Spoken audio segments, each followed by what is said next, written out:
Greetings, gentle listener, to this special spooky episode you are of EDH Takes. In for a fright on this lonesome night. We have some tricks, we have some treats. I think the main treat will be we're going to keep this to less than an hour this time.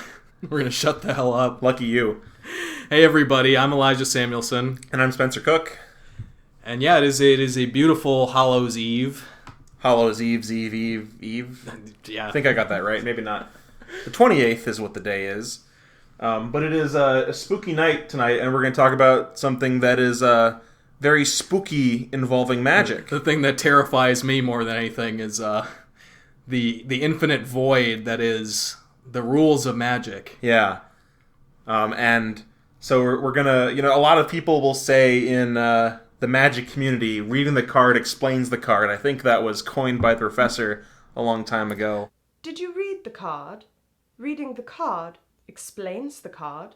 Oh, okay. Yeah, I think the professor, I don't know if he came up with that, because before that there was kind of the RTFC meme, like read the fucking card. And so I don't know if he just kind of did a little twist on that, or he just popularized the phrase because he is the biggest magic YouTuber. But when somebody like him says something and it's kind of clever, every Magic player is like, oh my god, that was so epic. I'm going to say that to everybody now. I mean, not to discredit anything about the phrase, but I've heard people say that a lot. And, it evokes a very, it evokes a meaning, but, sometimes it's not that simple. Sometimes reading the card does not explain the card.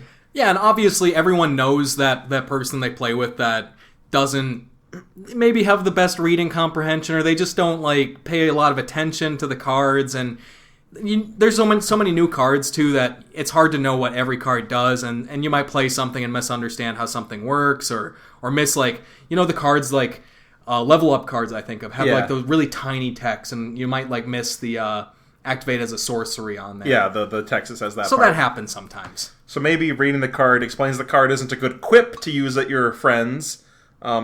Maybe use it as, a joke when you mess up something and then read the card. But today, we're going to be talking about rules interactions and, other confusing things in Magic where reading the card does not necessarily explain the card. It is often not the case. Yeah. It's a changing game, and there are deep, deep rules of Magic. Very, very deep. So deep that, of course, we're not going to get into all of it today. But, what do you say we start off with some commander specific, or I guess multiplayer specific rules that are not really obvious to most players? Yeah, there's some weird, interesting interactions that happen within a game of multiplayer Magic that you would never have to encounter in 1v1, because you don't have to worry about things like concessions or players dying. And these things come up in commander games a lot. I mean, people like to think that everyone dies at the same time in a lot of commander games, people comboing off or something, but that's not always the case, of course. And you oftentimes do have to deal with what happens when a player dies. And there's some confusing corner cases with that. So I'm going to start off with one thing. If a player dies and it is their turn, so let's say a player dies in their turn for any reason, the turn actually doesn't end. A lot of people think that the turn ends right away, but surprisingly, the turn just goes through every phase it normally would have. Draw, main phase, combat, main phase 2, end step. All that happens just without the player being alive. So it's a bit weird. You still have to, effect that happens on everyone's end step or something. It still happens. So that's a rules thing that I think a lot of people don't know about. Yeah, while far from perfect, Magic Online is actually a really good tool for learning these kind of things, because as far as it can help it, sometimes they have programming errors or they don't code something right, but it is just actually Magic as functioning. Yeah. I played actually a Magic Online game just as an example of when it doesn't work recently, and I played a Occam Adversary, and my opponent had several green creatures and permanents and stuff, and it just was making me pay 4, and I'm not sure if I was missing something, but I think it was just bugged. But yeah, for the most part, things are right. The thing they have down is the parts of the turn, at least. Yeah, they have how that works. And priority usually is pretty solid. Sometimes cards are bugged, but the rules of the game tend to work correctly. Yeah. Yeah. Other things that happen, when players die, sometimes, let's say a player dies, but they have, for example, they have, like, control of some of your creatures, like they have, like, stolen stuff off of your library or something, or reanimated a creature. Yeah, say they've used, like, a Gilded Drake, or the 7-mana blue creature. I had it in my head a second. Agent of Treachery. Agent of Treachery. Yeah. And they've gained control of one of your permanents through a means that's not directly tied to that permanent. Like, it was through a triggered ability or a spell. It was not like a control magic. It wasn't an aura that says, like, you have control of that. It's the control effect is tied to, like you said, like, not the card itself, but the ability on the, like, a triggered ability on the card. Yeah, so I learned this a few years ago because I used to play against a lot of blue decks, and we would have this interaction come up pretty frequently, and there was one game where we had to know exactly what happens to those cards when the player dies. Like, do they go back to their control? Do they go to the graveyard? And I looked it up and was surprised to learn that those cards actually get exiled. Yeah. They're removed from the game. Which is, I think it's a little unintuitive for some players. The part that gets confusing is when you combine that with effects like control magic effects, which are just like auras that say you control enchanted creature. The way those, so let's say I control magic your, mana dork or something, right? And then I die. The control magic, leaves the game because I'm dying. All my cards are leaving the game. And instead of the elf, the mana dork getting exiled, it just goes back to your control. Yeah, so it's a weird, interesting distinction between those kinds of effects. But, I think a lot of times when a player leaves, like, you can be like, okay, what happens to all these cards? Which ones do what with, right? Yeah, so similarly, and this is something much more intuitive, when a player leaves the game, the permanents they owned but didn't control also leave the game. So, for example, if you control a bunch of an opponent's permanents and they concede out of the game, then they're out of the game. They're taking their cards with them. Yeah, all their cards go away. Like, imagine like when a player leaves the game, they put all their cards in their deck and they they put them in the deck box. Mm-hmm. So yeah, all of those get exiled. No, they just leave. Because exile is actually his own. So yeah, so they just disappear. That's the case. Sorry. So yeah, your cards that are still like in the game that the dying player has get exiled. Their cards when they leave the game just leave the game. There's no like triggers for like things leaving the battlefield or anything. They're gone. You can't Rift Sweeper and be like, hey, hey Lamau. No, but like back here. But something that happens in Commander a lot is that kind of a confusing thing is players maybe conceding at certain times or whatever, like, because like when you concede, your stuff leaves. So if someone has your stuff, is it really okay for you to concede? Because you're kind of like affecting the game in some way, right? But it's a debate that people have had for a while. It's a big point of contention in Commanders. How often is concession king-making or out of spite? And you obviously, like, I think a very common sentiment now is just concede at sorcery speed. Yeah. And I think that's what most people try to do, but sometimes you just have to go, or you're really not feeling it. And yeah. You might have a slight impact on the game, but it's... try something that I would recommend against is, like, you see this happen on, like, Magic Online. Someone will, like, attack you with, like, a Sword of card, like a Sword of Feast and Famine or something, and then... Or you'll attack someone with that, and then they'll concede before the damage trigger, so they can't untap their lands and stuff. If that happens in paper... what I would imagine is everyone at the table would just be like, yeah, we're just going to assume that hit him, right? And then they're gone. But not so easy in Magic Online or other online digital formats. Yeah, Magic Online, the scoop is a very powerful tool. Yeah, you're able to, well, oftentimes scooping in Magic Online at the wrong time can crash the game. So if you're trying to be vengeful in that way... It's epic, and I sometimes wonder, and it's very paranoid to think it, but I wonder if there's some people that are somewhat aware of that and pick their moments very carefully. Because it's so common that happens. It's crazy. Also on Magic Online, you just play against a lot of people where literally one thing goes wrong for them in the game, and they're like, I'm out of it. I'm playing another game. Start again. There's something a little bit liberating about being able to do that, though, right? It's kind of interesting, because in paper you can't really do that. I mean, you can, but like it doesn't happen. Right, well, also the thing in paper is if you do that and scoop out of your game, like at the game shop, it's not likely you're going to be able to find another game right away. Yeah. Unless you literally have a group waiting on you or something. Whereas Magic Online, you just scoop out, you immediately play another game. Yeah, it's weird, right? Maybe It's an interesting topic, but that's not really what we're here to discuss. That's a little bit of a tangent.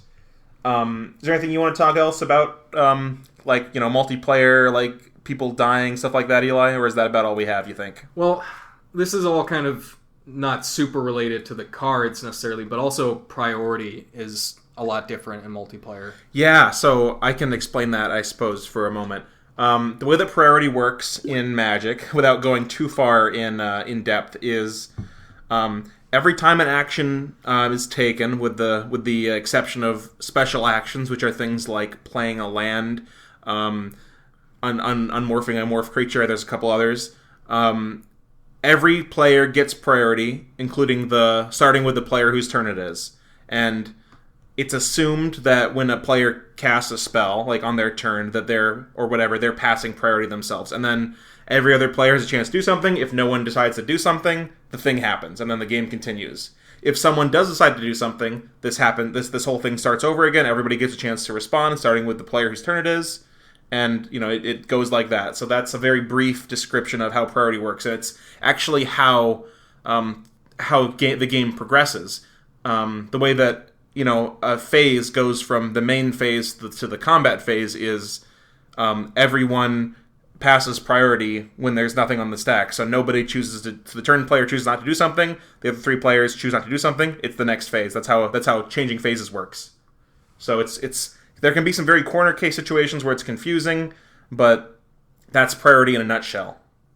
Yeah, I think the main thing in Commander is, 1v1 Magic, priority gets passed to you, or you have something to do, and you get your chance to do it. Whereas in Commander, you really, depending on like the turn order, you want to wait and see. Like, you give your opponents their priority in turn, right? Yeah, so it can be a bit confusing sometimes, and maybe a bit too involved. But if you want to be exactly correct, you should ask people in order, if they want to respond to something, and then if the last guy doesn't respond to something, the thing happens. The guy in second, the guy going like next after the turn player can't just be like, oh wait, now that no one does something, I want to do something. It doesn't work like that. Mm-hmm. So I think priority oftentimes, and this is a good thing, I think oftentimes it's kind of ignored a little bit, and I think that can lead to smoother games sometimes, but there are times in games where you need to pull it out and, correctly do things. Yeah, just cool your jets sometimes. Don't jump on the thing, because then if you make it clear that you're going to do, like,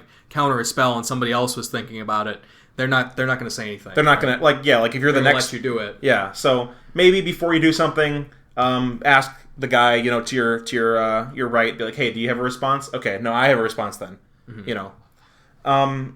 But yeah, priority, man, confusing. And that's another thing we talked about, how, like, on things like Magic Arena or Magic Online, like, it's on the screen. You can see how it works, so you can learn it. It's really useful for learning something like priority or the phases of a turn. Yeah. Well, what do you say we move on to... Yeah, get back to talking about cards. Yeah.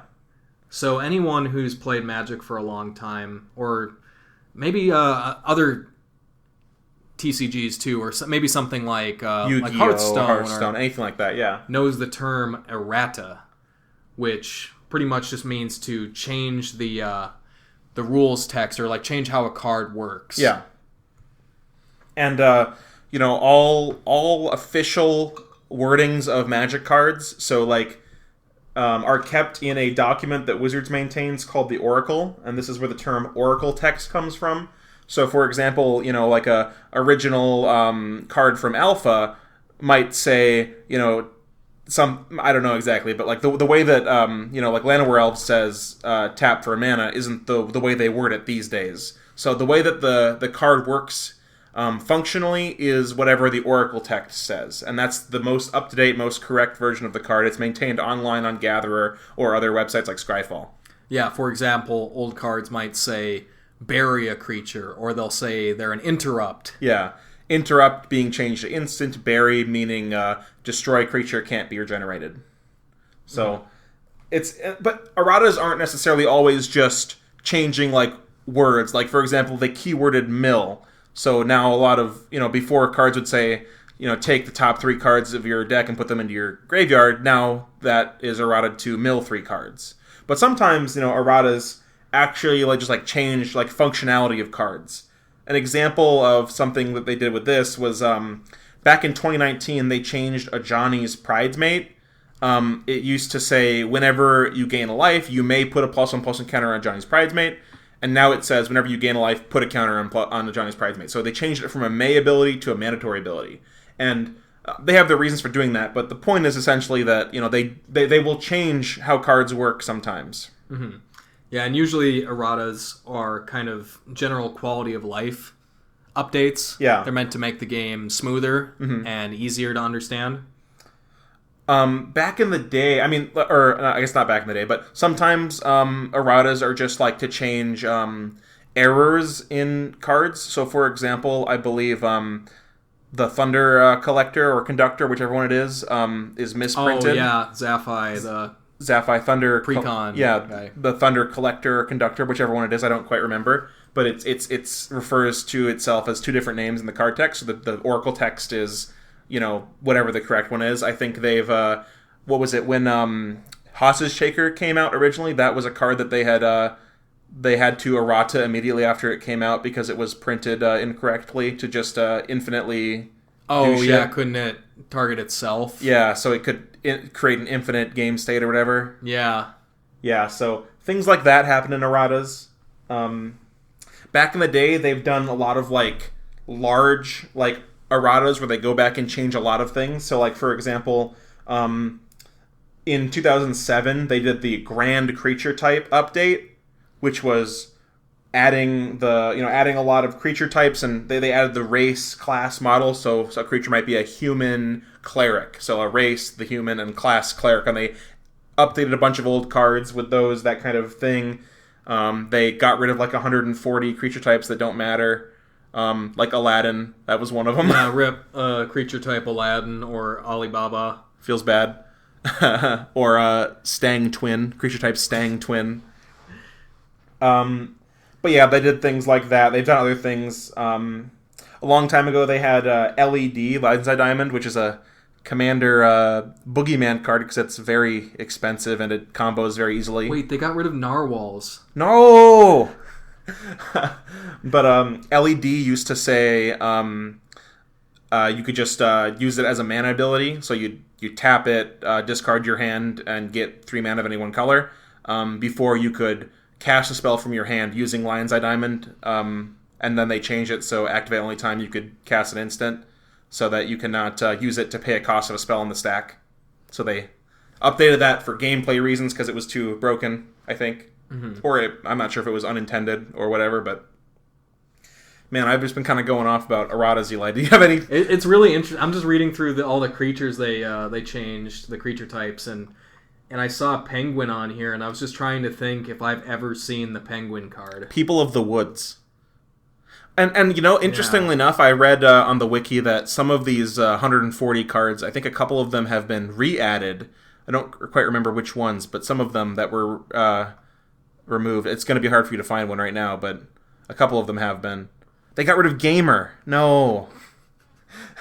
Hey, that was a good change. Yeah, we don't want to have... They probably took that one out when they banned the cards like Cleanse and... Yeah, because gamers say a lot of gamer words, and we try to avoid those in the Magic community generally. They got rid of the lepers too, so that's probably a good call. Yeah. They changed... Oh yeah, I guess I should mention this as well. Back in the day... artifacts used to be poly artifacts or mono artifacts, and what that meant was a poly artifact was like a card that has its ability, it doesn't tap to do its ability, but it only works if it's untapped. So Howling Mine is an original poly artifact. Yeah, and it's interesting because there's some cards like that they changed the they don't do the mono and poly thing anymore.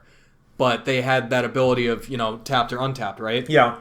And they updated some of those cards to have that same kind of functionality on them, like Winter Orb, Howling Mine, you said. Where they only have their ability if they're untapped. But some of them, they just made it happen all the time, right? Yeah, they didn't change necessarily all of them. And I think the older cards, I don't know if they even errated them. Yeah. But yeah, it's weird.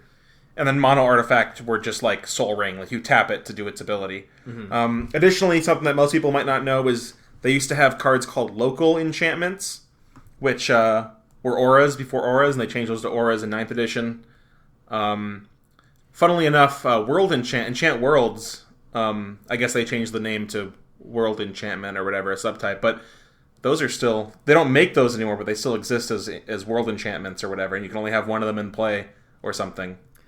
Yeah, one example I was thinking of kind of errata, but just like a good change they made since I started playing Magic. When I started playing, it was around M10, and a creature like Goblin Arsonist, I think it was, is the 1 mana 1/1 when it dies, deals 1 damage to a creature or player. I used to play that a lot, but when a creature would die, it used to just say, when this creature is put into a graveyard from the battlefield, and they didn't change it to dies until a few years later.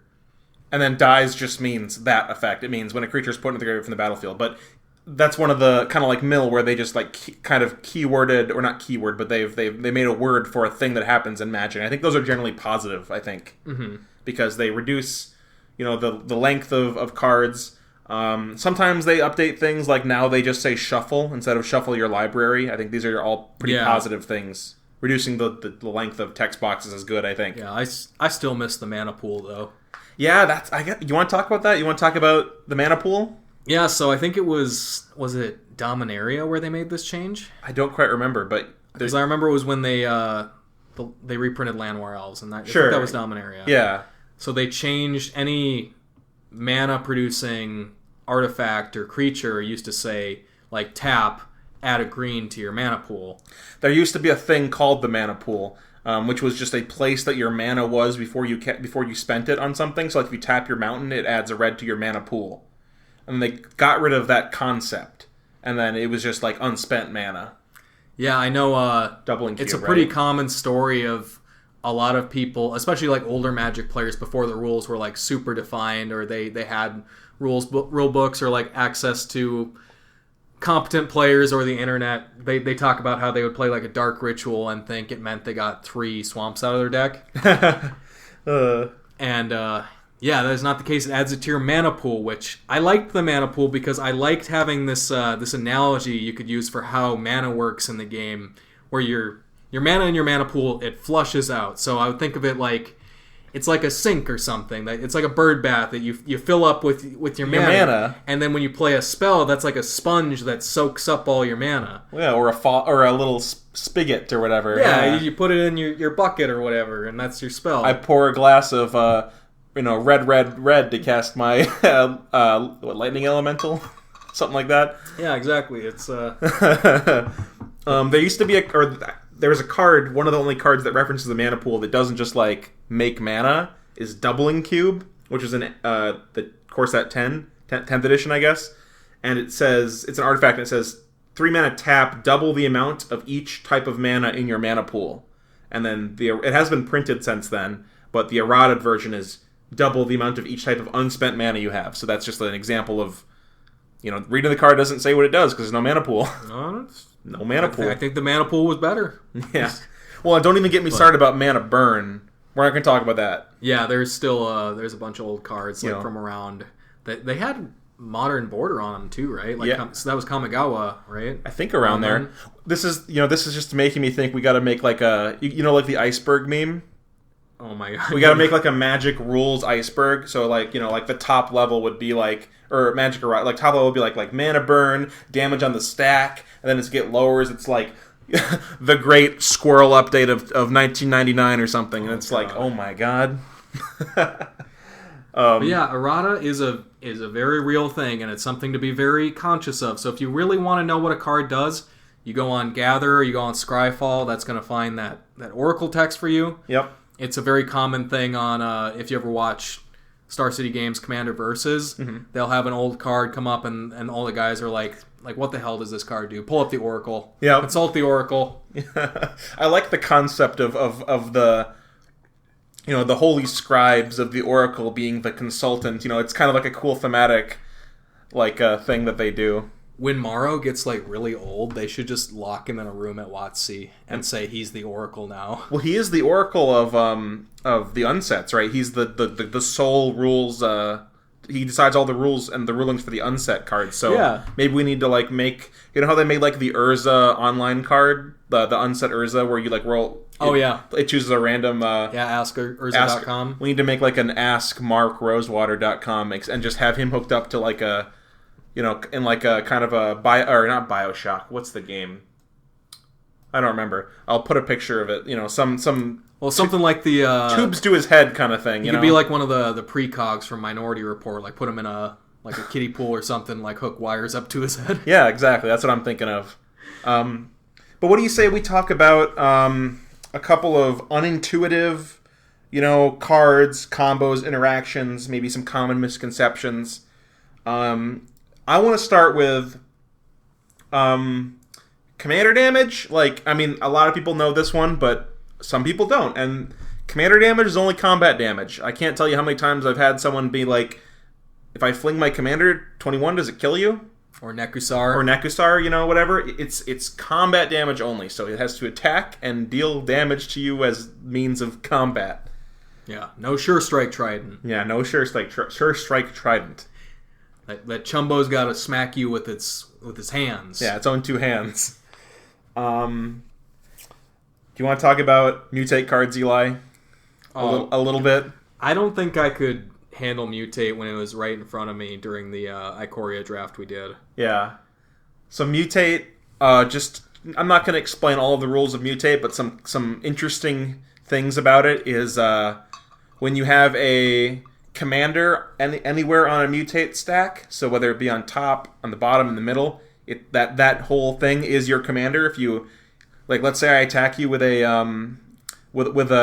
21 power creature, just like a Wood Elves or something, that someone has 21 power, and then you don't block it, and then I flash in my commander with my Vidalcan Orrery and put it underneath the Wood Elves, you will die to commander damage. I'm glad that you brought that up, because kind of related to that, a lot of people don't know the aspect of, like, is this card your commander, or like how commander damage is tracked. That is tied to the actual card.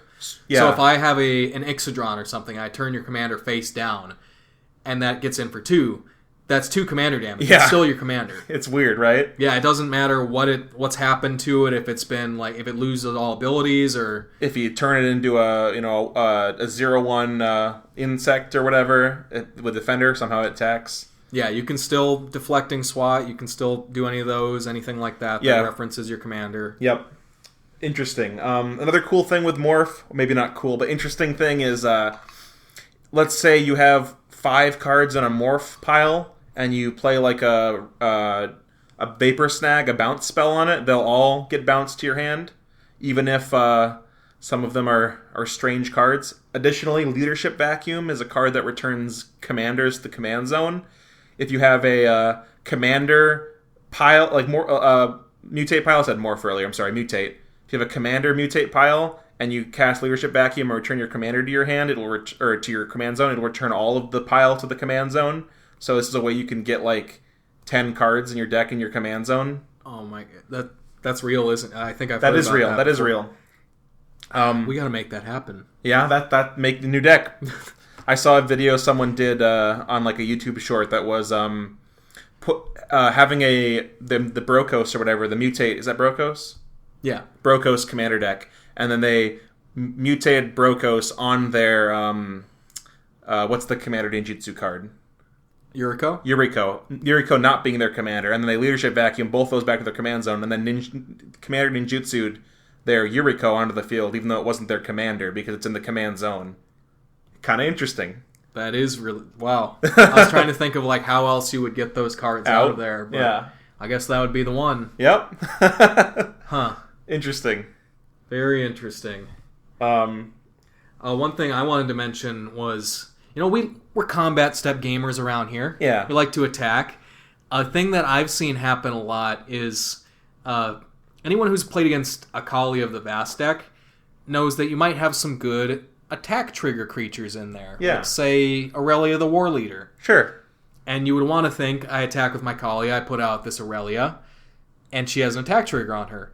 well, I get my second combat, right? Well, actually, you to get an attack trigger from a creature, you have to declare it as an attacker, right? If it's put into play attacking, it never attacked. It's just attacking. Right. That's what people always think, and that's why the reading the card explains the card thing. We're saying like isn't perfect because I've had people make this argument. Well, it's attacking right now. And it attacked. Yeah. But it never gets its attack trigger because it wasn't declared as an attacker. It was put onto the battlefield as an attacker. Yeah, it's kind of like you have a device or something that you need to like turn in a full circle, and say you want to like turn this line from vertical to horizontal, and you're like slowly turning it, and it's tied to something that like a mechanism that when you turn it, it will make the thing happen. But if you just put your thing in horizontal, it's not gonna trigger the mechanism. I see. Yeah, I see. That's if that makes any sense. It's kind of like like on a clock, when you move the small hand, it'll move the big hand a little bit. But if you just put the small hand at at 15 or whatever, it's not going to move the big hand. It's the same end result, but it's not. It didn't trigger anything to happen there. Yeah, sure.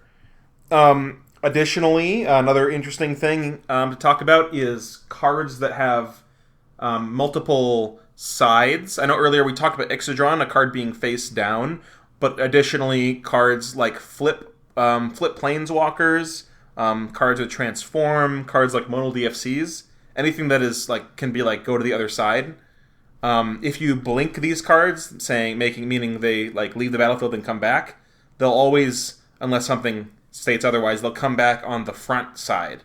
So, like, let's say you have a manifested creature. If you blink it, it'll come back as the front half, assuming it is a permanent. If it is not a permanent, it doesn't come back into play. So if you have some way to manifest the top card of your library and it's like a Swords to Plowshares, and then you blink it, it will stay exiled. Confusing. That also works with MDFCs. If you play a MDFC that's a not permanent on the front half, and you play it as a land, and then someone like blinks your land or something, it'll stay exiled. Or if it's like a creature on the front half, it'll come back as a creature. Lots of very interesting interactions with flipped cards.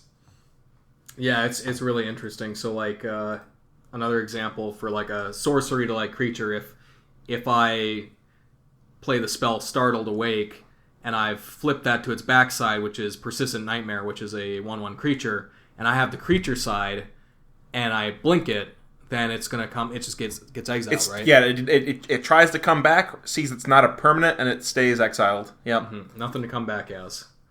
Yeah, and one more thing, one more confusing topic is things like MDFCs. You can play those from your graveyard and from the top of your deck with cards like Crucible of Worlds and Courser of Kruphix. But you cannot get them with cards like Sylvan Scrying, which search your deck for a land. And the reason behind this is because they are not, if the back half is a land and the front half is something else, it is not a land card. It is a, creature card or a sorcery card. But, so a card that says, like Sylvan Scrying, that says, search your library for a land card and put it into your hand, doesn't let you get it. But for the purposes of cards like Courser of Kruphix and Crucible of Worlds, they say you may play a land from your graveyard or play a land from the top of your deck, not a land card. Mm-hmm. And part of the modal DFCs is you can play them as lands. It's very confusing, but... Yeah, and speaking of confusing lands, contrary to what a lot of people might think, you cannot get two different kinds of snow basics with your Myriad Landscape. Yeah, that's it has to do with types versus super types, I believe. But that is a interesting thing. Yeah, it's a very common misconception. Yeah, who would make that mistake, Eli? I can't think of anyone, right? Probably geniuses, actually. Oopsies. Well, what do you say we move on to our next topic, Eli? Yeah, all this discussion kind of leads into our next topic, which is we're going to go back to a little thing that we used to do. We haven't done it so often lately, but yeah, let's discuss this. Critiquing some other sort of discourse in the Magic community, right? Mm-hmm. That's our thing. So, Eli, you know how people say, they got a friend of the show. Sometimes like I know I've listened to EDH and they've been like, oh yeah, Benny Smith, friend of the show. Well, we got enemy of the show, which is Mitch from the Commander's Quarters. I consider him enemy of the show.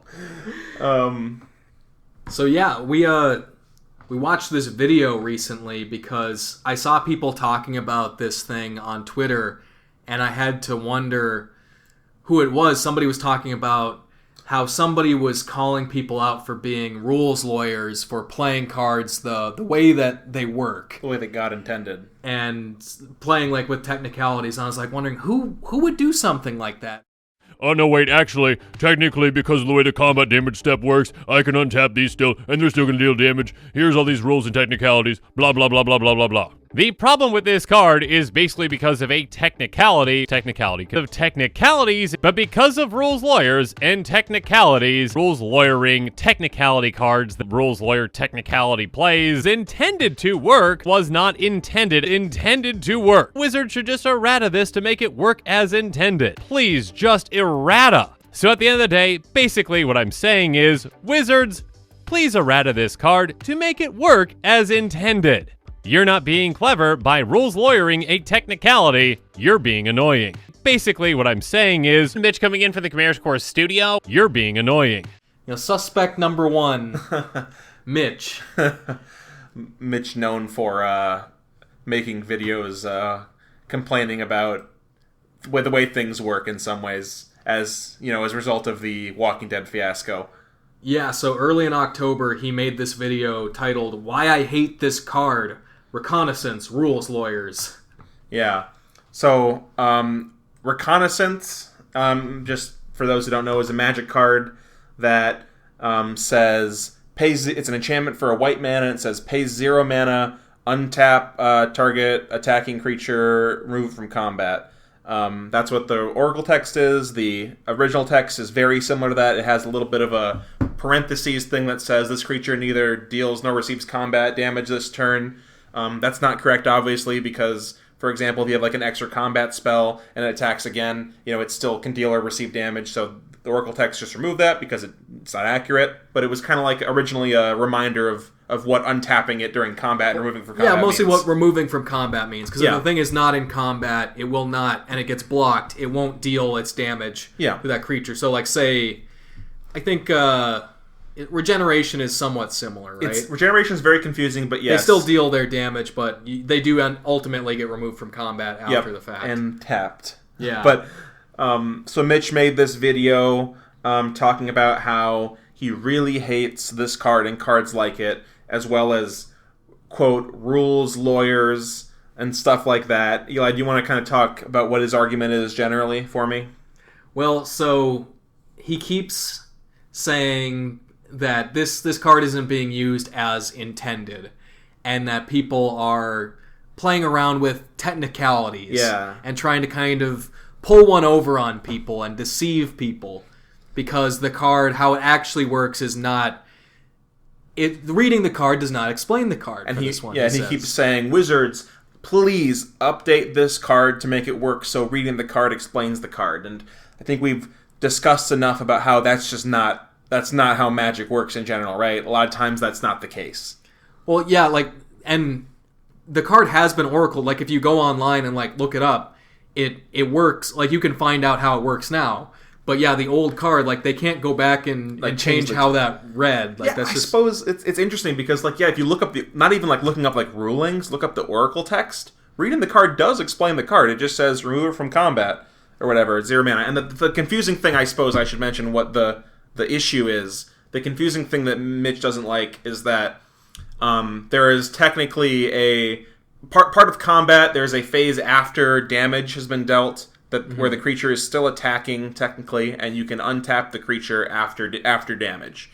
I don't think it's. I mean, I guess it's maybe some people don't know that, but I don't think it's that like crazy of a concept to just like this is how combat works. Yeah, I think the normal person reaction to this sort of thing, like at least when I learn something new about Magic, sometimes if somebody's being like a real dick about it, I can understand being upset as Mitch is, but you might be like, especially if you're newer to the game and you learn something like that, you might think, oh, that's really cool. I didn't know that. That's like a neat thing that I learned. I think something that Mitch has a problem with in senses like these is being humbled, because like the first reaction to having something happen that you didn't know about isn't to like yell at the person for knowing the rules. It's to be like, oh, okay, I've learned something today, right? At least for me, I think.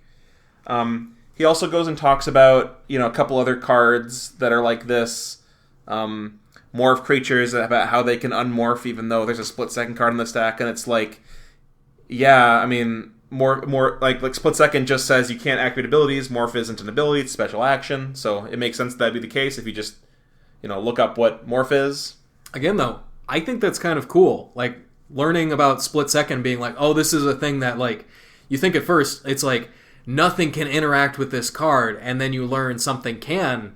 That's almost kind of cool. It's like it reminds me of like the old tuck rule before they changed that with commanders, thinking like this is your commander. Nothing can, in theory, like permanently get rid of this.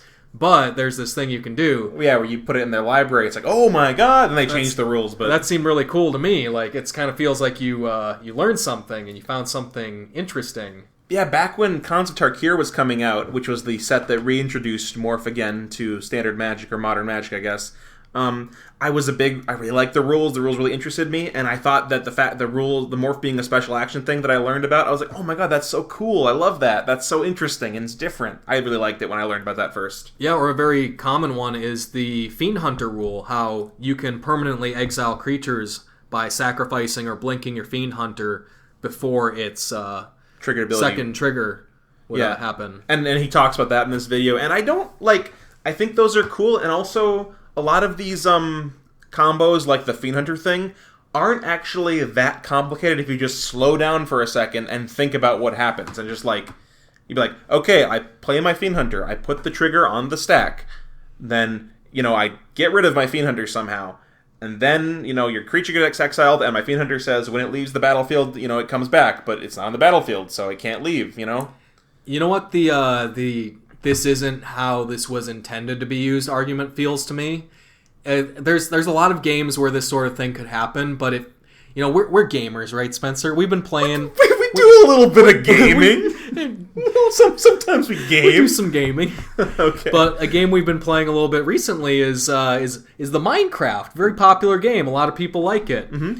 But I think the Mitch position here would be like saying, "Oh, mob farms in Minecraft." That's not how the game was intended. You weren't supposed to make like infinite machines and stuff like that. Oh yeah, your 2x2 water block, infinite water pool. That's not intended. That's rules lawyering. Yeah, I don't know. That's a technicality. He does keep saying though this I hate rules lawyers. They're so annoying and stuff like that. It's like, Mitch, like who hurt you? Like someone playing like an interesting or unique interaction is not them being a rules lawyer. It's just them using the cards as they work, right? Yeah, I don't like the demonization. Yeah, and he keeps using the word technicality. Like, what is a technicality to you, Mitch? Yeah, like, I don't know, man. It's just... Where do we draw the line? You can't just say every interaction is a technicality. Or even, like, how do you choose? Yeah. But... Do you remember any other things that he talked about? Any other cards that he mentioned in his video? Because he talked about 5 or 6. Yeah, there was the Zur the Enchanter with the Diplomatic Immunity Aura, which gives Shroud to the enchanted creature. He was very upset that for some reason, when you only target with auras when you cast them, and if you put an aura onto the battlefield, it doesn't target, so you can put it on something with Shroud. It's like, yeah, that's how auras work, Mitch. I understand it's a bit confusing, but you could just read it and learn about it. Yeah, one of the big ones that stood out to me is like especially kind of, and I get that it could be somewhat confusing to a new Magic player. But you'll give him credit for this one? He's saying Mangara of Karandor. How that works is it has an activated ability, which is tap, exile Mangara of Karandor, and target creature.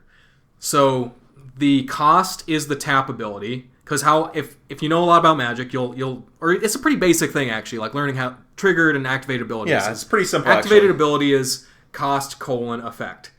So the cost is tapping it, and then you have your : you have your effect, exile Mangara and exile the thing. So if you respond to Mangara with like a blink spell or sacrifice it or anything like that, sacrificing it, you still exile the target creature because Mangara getting exiled was not the cost of that ability. Yeah, it was just the effect. So it says exile Mangara and the opponent's creature. In the same way that if you were to pay the cost of Mangara and then your opponent sacrifices their creature, you would still have to exile Mangara, and that creature just wouldn't be able to exile their creature. I like that you said that. I was going to bring that up, how it goes both ways on that. Like that their creature that of theirs that is getting targeted can get out of it, so why can't Mangara? Like, yeah.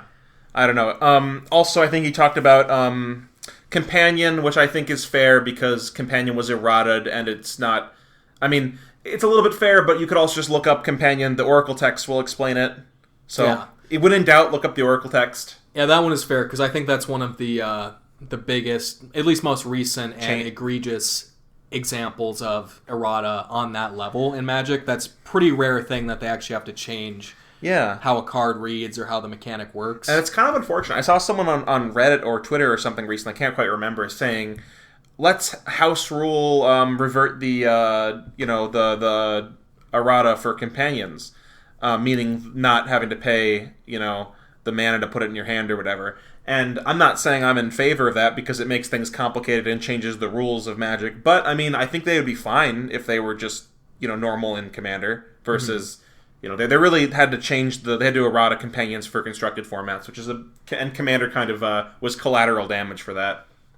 Yeah, but overall, I don't think anyone was really hurt by that. No, it's not that bad. Yeah, so we're past it. And, Mitch... What a guy. Just for context, this is the man that, for one of his thumbnails, like, it was like his first Commander deck. He put a fucking diaper on and dressed up like a goddamn baby. And that was his thumbnail. And everyone in this Twitter comments was just like, Mitch, what the fuck? Well, so I get what he was going for there, but, like, oh, this is me when I was younger.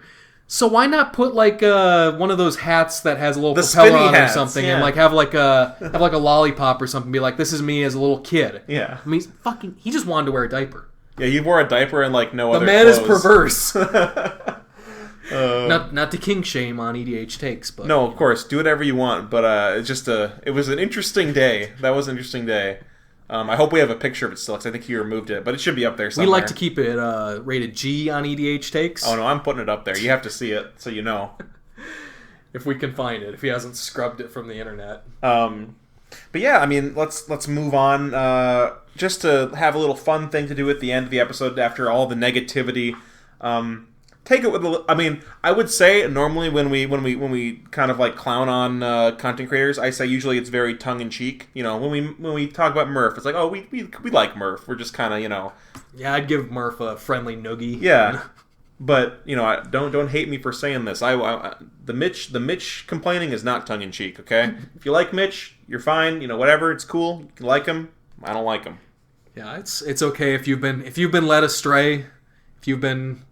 Yeah, groomed by Mitch. It's okay. Come join the join the what is it? The Cathars, the Thalias. We'll show you a better way. Okay, but yeah, at the end of this episode, let's talk about some personal stories or interactions that we've had. Yeah, we thought it would be fun for the special Halloween episode to tell some horror stories of bad rules interaction moments that we've had, because it's really. I don't know about you, Spencer, but it feels really unempowering when you're in a situation where you know the rules and there's nobody around to back you up and nobody believes you. It feels like if you've ever had that dream where you're trying to scream and just nothing comes out. It's like that. Like you're in a fucking glass box. Yeah. And you just can't get through and there's nothing you can do about it. So I wanted to talk about my first example of this happening where it was especially bad because there was a judge there. We were playing a game of Commander, and there was this guy at the shop in Elemental Games, and he was known to be a judge for local Magic tournaments and stuff. But he didn't play a lot of Commander, so he didn't know the cards very well, and he didn't know a lot of Commander's interactions. And I think the question that came up was somebody was playing the Mimeoplasm, and for some reason they needed to know if the Mimeoplasm... I think somebody had a disallow or something, or like some Something kind of to counter spell to counter ability. ability. Yeah. And somebody was playing the Mimeoplasm, and specifically, or it was like a stifle or something. They couldn't counter the spell, but they had something to do about the ability. And they were wondering if the Mimeoplasm had a triggered ability. And I don't know much about Magic rules, but the things I know and I'm good at remembering are how triggered abilities and activated abilities work. And a triggered ability is any ability that starts with at or At, win, and whenever. Whenever. There you go. That's a bit funny. That was a good moment. Yeah. I was getting too heated. too scared about this story. Yeah. But so I knew that, but the Mimeoplasm, notably, it might seem like an activated or a triggered ability, but it says as the Mimeoplasm enters the battlefield. So it's not when it enters the battlefield. It's not a triggered ability. Yeah, and it works the same way as many clones work, where they enter as a copy of something. The Mimeoplasm enters as exiling 2 creatures as it's entering, and comes in as a copy of them or something with counters in the other one or whatever. Yeah, and so nobody else in the pod knew this, but I knew it, and it was even, luckily enough, a pretty simple thing to look up on a Google search. Mm-hmm. And I did, but they obviously want to ask the judge. And that makes sense, and he goes over and he looks at the card, and I think he just glances at it, doesn't really or doesn't read it, or they asked him a question. They asked him something like, if a card says when enters the battlefield, it's a triggered ability, right? And he's like, oh yeah. And that's not what it says, and he didn't check that or anything. So he validated them and then left. Yeah. And then I had to be like, oh my god. Nobody fucking believes me. You're like, I'm getting punked right now. So yeah, he gave them the wrong ruling and then left, and I just had to grit my teeth and cringe a little bit. Yeah. It'd be like that sometimes. I can't remember if I got through them or not, but it was a rough moment. Yeah. Why don't I mention a card? I've played and this isn't necessarily other people like not knowing the rules and me knowing the rules, but just the way that Anji works can be very confusing if you don't just take the time to think it through. And this is the Anji Falconwrath, not the new Anji. Because Anji has a lot of triggered... So when Madness costs in general, you discard cards, you play Madness costs, she has triggered abilities that untap her, and then part of her ability is drawing cards. The confusing thing gets to be, when do I draw my cards, when do I untap Anji, when do I cast my Madness spells, and I'm not exactly going to describe how all of that works right now, but just know that when abilities happen, and trigger abilities are involved in abilities, it gets confusing. A good example is oh god, what's the green guy that gets you lands to your hand and then draws a card when it dies? You know what I'm talking about? Elder something. He's Yavimaya Elder. Yavimaya Elder. This is a very common example of this sort of thing. Yavimaya Elder says, when he dies, draw a card, and he's got an ability, 2 mana, sacrifice him, search your library for 2 basic lands, put him in your hand, or something like that. Mm-hmm. Something similar to that. And, the thing is always, okay, do I draw my card first, or do I get my lands first? And the thing to always remember is that when you pay the cost for an ability, so paying 2 mana and sacrificing the Yavimaya Elder, that's the cost to put the ability on the stack. So the ability goes on the stack, and then any triggered abilities that would occur go on the stack above that ability that you activated. So you will draw the card first, then you'll get your lands. So that's just my quick spiel on that. And it's kind of hard to remember sometimes. Same with maybe you crack a fetch land or something and you have a Gitrog monster out. You crack your fetch land, but you draw your Gitrog card first before you get your land. Mm-hmm. Yep. Yeah, abilities. Anji, there's a lot of them. Yeah. A lot of timing stuff. A lot to keep track of. Well, my second story is another one from Elemental Games, and it was after I switched my Aurelia deck into Gerard Weatherlight Hero, and I had I didn't come up with this on my own. I saw the interaction from like REDH or something when I used to go on there all the time, and I thought it seemed really cool. And at first, like, it didn't seem... I wouldn't have thought about it, but once I saw somebody say it, I was like, oh, that makes sense. That's how the rules of Magic works. And that would be the interaction between Gerard, Weatherlight Hero, and the card Loyal Retainers. So Gerard has an ability, when he dies, you can exile him and return to the battlefield all artifact and creature cards in your graveyard that were put there from the battlefield this turn.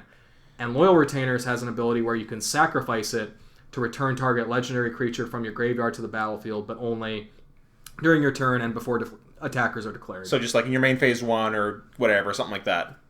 Yeah, so if you have a Loyal Retainers and Gerard and a sack outlet, you can infinitely loop that because when Gerard dies, you sacrifice the Loyal Retainers to pull him out of the graveyard before he gets exiled. Because he says, when he dies, comma, exile it, and then return to the battlefield all things, right?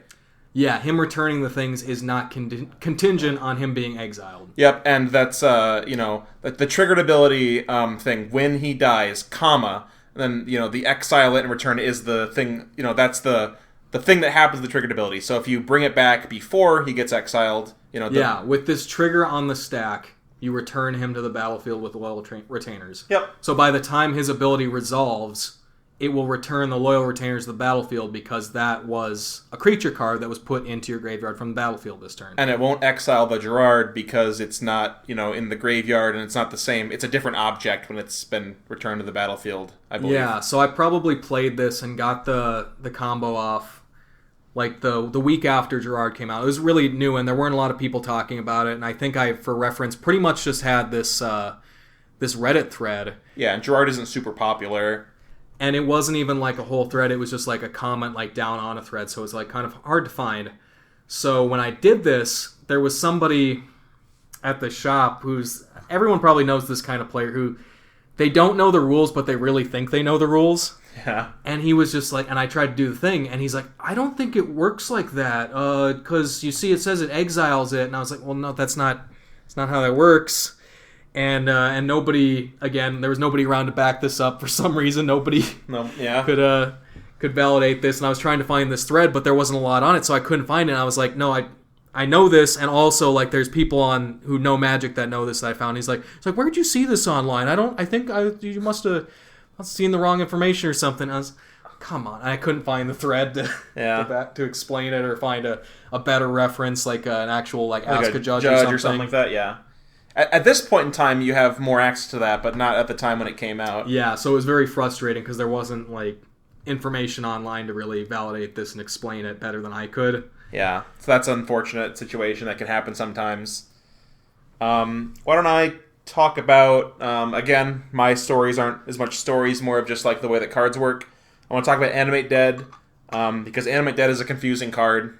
I'm not going to read out exactly what it does, but essentially you play it targeting a creature, I believe, when you play it, or is it, no, sorry, enters the battlefield, and then it's an aura. Sorry, I'm not trying to get this wrong. I believe you cast it with a target. And it's an enchant creature card in a graveyard. Yeah, so you cast it with a target, and then when it resolves, it enters the battlefield, and it's targeting that creature, so the creature is not in the field yet. It enters the battlefield, and there is another triggered ability, which will move the creature from the graveyard, which is enchanted by Animate Dead, onto the field, and then it attaches Animate Dead to the new creature on the field, because when it's enchanting a creature in a graveyard, and the creature in the graveyard moves to the field, Animate Dead is no longer attached to it because it's a new object or whatever, right? Yeah. So then it attaches Animate Dead as part of resolving that ability, and then Animate Dead also says, if Animate Dead, leaves the battlefield, sacrifice the creature. So, interestingly enough, if someone plays an Animate Dead, and then you have a disenchant effect to destroy the Animate Dead before the creature comes into play, the creature will stay in the graveyard. It won't come into play then get sacked. Additionally, Animate Dead can target creatures with Shroud. So if creatures with Shroud don't have Shroud in the graveyard, they have Shroud, but they're not they don't have Shroud. I guess I suppose they don't have Shroud unless they're on the battlefield. So it'll bring the creature back, and then it will attach Animate Dead to it as part of the Animate Dead ability. So Shroud doesn't care about that sort of thing. It only means you can't target it with things. But interestingly enough, cards with like protection from black are weird because it will, you'll target. You can still target it in the graveyard because the protection from black in the graveyard doesn't matter.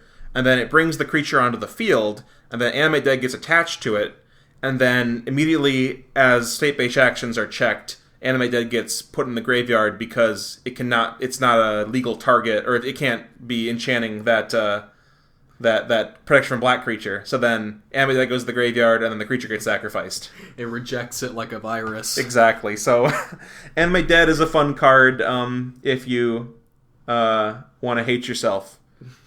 Explain the rules to people. So yeah, there you go. The modern version of Animate Dead is there's a lot of text on that card. Yeah, there's a lot of text because it changes it from an aura that says enchant creature in the graveyard to an aura that says enchant creature on the field, and it's a very unique card. Yeah, that was a card that when they had to they had to do the Oracle text and re-update how that card works. They had to consult the real oracles, the big brain masterminds at Wizards of the Coast. Yeah. All right, why don't you go next, Eli? I think this is our last one. Yeah, and I like that you brought up the Animate Dead thing because that's a thing a lot of people might not know. And if you really want to get somebody with an Animate Dead, you can counter that pretty much with enchantment removal. Yeah. So yeah. Good to know. Yep. But yeah, the last thing is something from a game both of us were in, so we can kind of tag team this one. Yeah. So we were playing a game, and I think, was it you, Spencer, that played a Sepulchral Primordial? I believe so. I think it was me. Yeah, and you made your 3 targets. Yep. And then a friend of ours responded with the card Deflecting Swat, which says, if you control a commander, you may play the spell without paying its mana cost. You may choose new targets for target spell or ability. Yeah, and notably, Sepulchral Primordial says you may put up to 1 target creature from each player's graveyard, each opponent's graveyard. Right, each opponent? Yep, from that player's graveyard on the battlefield under your control. Yeah. So you might think when you get to change the targets or choose new targets that you get to, you could choose, up to 1, so you don't have to choose. You can just okay, you target nothing now. Yeah, you change that 1 to nothing. Because up to 1. But that is not how cards like that work. You actually, when you change the targets of spells that have, multiple amounts of targets up to 1, you have to choose the same number of targets. Mm-hmm. And similarly, cards like modal spells, a Cryptic Command or something, it's the same modes. Oh yeah, if you copy a modal spell? Yeah, or if you change the targets of a modal spell, you can't change the modes or anything like that. It's the same sense of that. Yeah. So, this is just an interesting interaction. I think we didn't know. We had to look it up. Yeah, so what happened here was, and not like picking on anybody or anything, but it's just a little bit of a pet peeve. So we were trying to figure this out because we're like, yeah, this hasn't come up before. Let's look it up and just make sure we're sure. And we had a guy we were playing with who's kind of pretty new to Magic and Commander, and he grabs the Deflecting Swat and he's like, yeah, no, I think he could change it to nothing. Like that's how it works. Yeah, and we were just like, well, hold on a sec. You don't know what you're talking about. Let us look it up. Yeah, yeah. Reading the card does not explain. It doesn't. Yeah. So what happened was one of the players had only 1 creature in the graveyard, so I still got that one back, and then I got the worst ones from the other graveyards and stuff like that. Yeah. So it was still okay, but it was a fine Deflecting Swat. It did the job. But yeah, I think that's what we got for this episode. I'm not trying to end it before we get an hour. I'm not sure where we're at now, but I thought it was a pretty fun episode to do. Very spooky. Yeah. All you. Very scary. Very Boo, scary. The stories. mimeoplasm. Oh god. That's my nightmare. I'm in a commander pod and it's all Sultai players. Yeah. Jesus Christ. Oh my god. Mimeoplasm, Muldrotha, and Yarok. No. And they're all filling up their own graveyards for the Mimeoplasm to get them. No. All right. Well, what do you say we wrap this one up, Eli? Yeah. So it's been a fun October. Mm-hmm. This has been a nice Halloween special. We're almost at 200 subs, so it feels extra special. Yeah, very cool. And we're gonna try and maybe do some goofs, do some skits. Yeah, we've been really slacking on that. We've been saying that for the last couple weeks, but one of these days it'll happen. Okay. Yeah, once we do it, I think the ball will start rolling, and it'll be like a. And then other podcasts can be like, oh, hey, those guys did some cringe ass skits. And we'd be like, yeah, you're right. Oh my god! And eventually, it gets so meta that we're doing content criticism on our own videos. Oh my god. Holy shit!